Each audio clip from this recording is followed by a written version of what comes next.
I don't know why it is so hard for me to do this. And then I turn on the camera and we have airplanes flying over and lawnmowers going and people working in their yards. And anyway, this maybe isn't the best time to do it, but mentally I'm like, okay, I'm gonna do this. I promised my daughter Bonnie that I would do this, and I'm going to. A couple months ago, I was having a really rough time.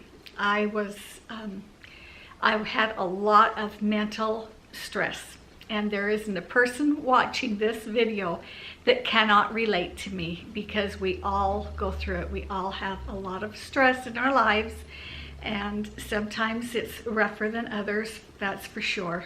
But anyway, I was having kind of a tough time, and Chad and I went down to Ellie and Jared's and spent the week with them, and just really wanted to get away for a few days, and it was really nice to go visit them. But when we were there, I couldn't get on top of things. I was just getting sicker and sicker. Physically, I was becoming really sick. And sometimes it's hard, you know, does it relate to one? Does one relate to the other? Well, anyway, I couldn't eat, and I couldn't sleep, and I was throwing up. And if you know me, you know I just don't do that. You can count almost on one hand the number of times I have thrown up in my life. And anyway, Ellie was just a wonderful nurse, and she nursed me for a week, and it got me feeling better, and I was feeling a lot better when I left. But she made me promise that I would go see the doctor when I got home. And so that Monday, I called the doctor, and they could get me right in that day. And so I went into the doctor's, and I told him what I just told you, my symptoms and how I'd been feeling.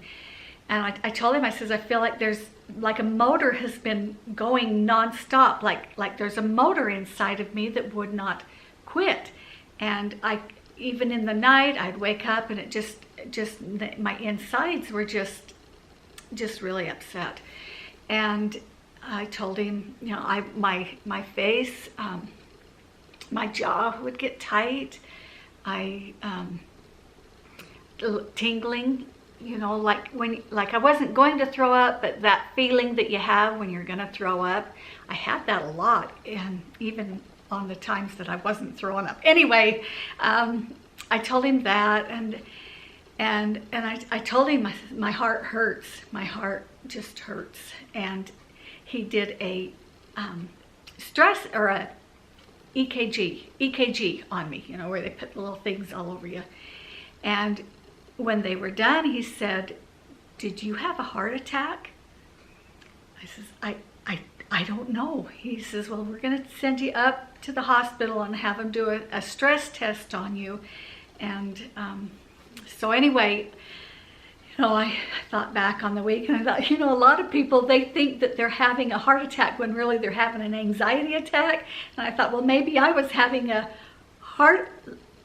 thinking I was having an anxiety attack, but really I was having a heart attack. I don't know.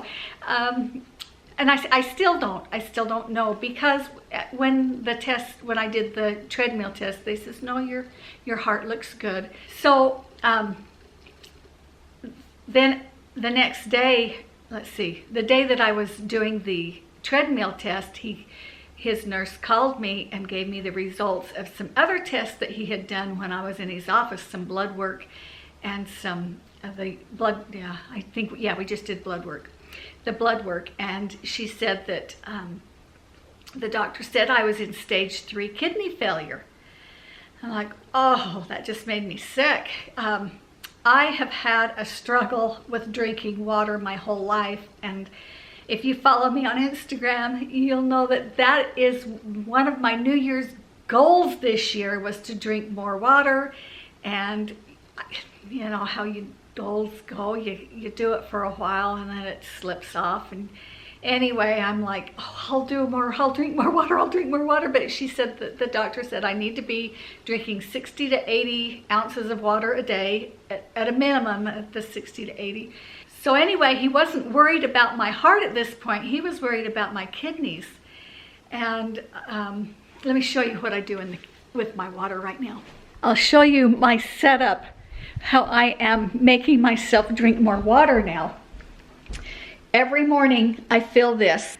I think it's going to be fun to have this sitting on my counter so I have a visual of what I've actually drank, and I will, like, one day maybe put water with, slice up some lemons and put in it, or some cucumbers or strawberries or something, just to make it pretty and to flavor my water a bit. But right now I've got half and half of cranberry juice in it because I need to be drinking the cranberry juice right now, and I'll tell you why.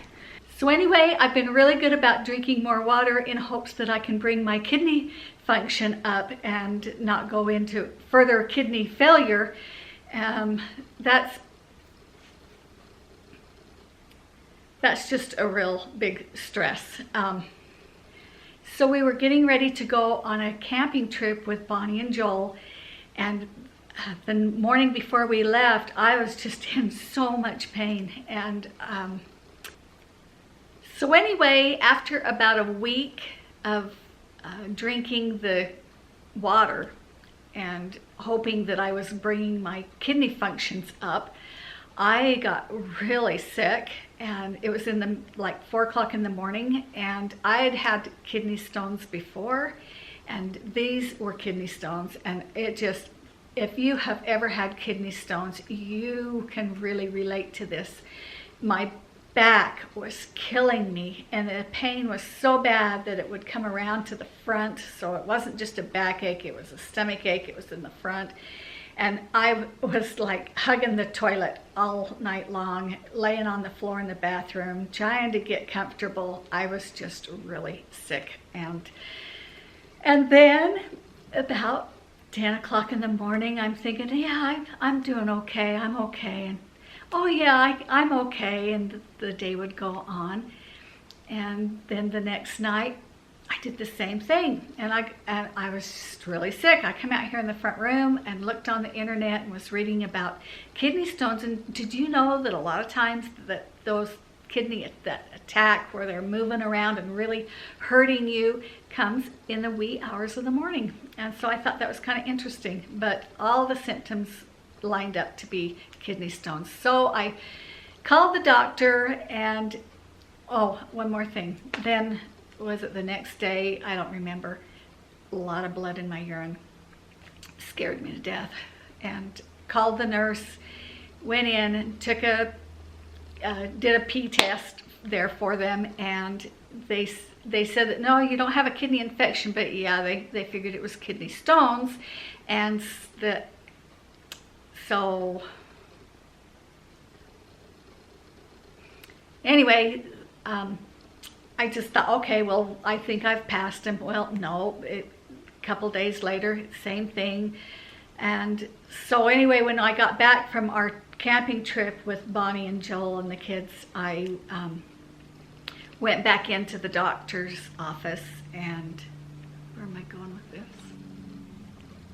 Anyway, about a couple of weeks of this went on, and it was always in my back. It always hurt, you know, when I was standing or whatever. It just always hurt. But the kidney stones weren't bothering me so much until in the nighttime. And anyway, the doctor got me an appointment, or had a urologist get a hold of me, and we went, oh, where am I going with this? Okay, I'm kind of rambling on here. So anyway, eventually my doctor had me go have a CAT scan done, and it showed that I had a small stone on one side, but a really large one on the other. To tell you the truth, I think it's the small ones that have been really hurting me, the small ones that have passed and been moving around. I think I've had the large one for quite some time. The urologist told me there was a few options. One, I could leave the stone and eventually my kidney would die. Two, they could blast it. They have these, I don't know, whatever rays that shoots it, and it blasts it into little pieces, and then you can pass it. And he did not recommend doing that. He said that anyway, he just recommended this other way that they would go in through the urethra. I don't know how you say it, and they go in, and at the end of their tool, they've got the rock here, and it will like break it up, and then they can take it out. Anyway, I'm not very good at explaining all this stuff to you, but that is the option that we went with, because the doctor told me if I was his sister, which was very flattering, because he should have said if you were my mom. I'm sure he probably tells that to everybody, but he says if you were my sister, this is what I would recommend doing. And so that is what we're going to do. We are going to have a COVID test, and then we are going to have my surgery on Wednesday, and I will be sure and update you on that. I am going to be very happy to get through this and be feeling better.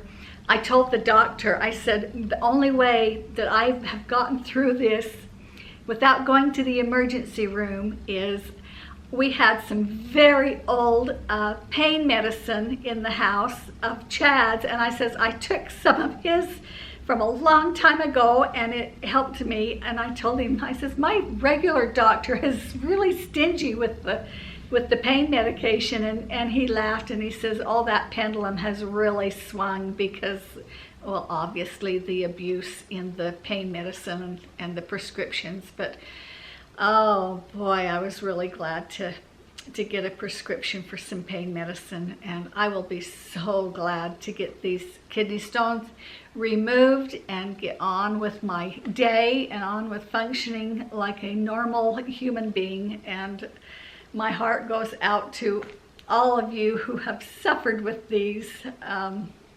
It is really crazy, but thanks for watching my ramblings, and leave me a comment in the comments below and let me know if you have ever suffered through kidney stones and how did it go for you, and have you ever had this operation that I'm going to be having. Anyway, thanks for watching, and we'll see you again. Bye-bye.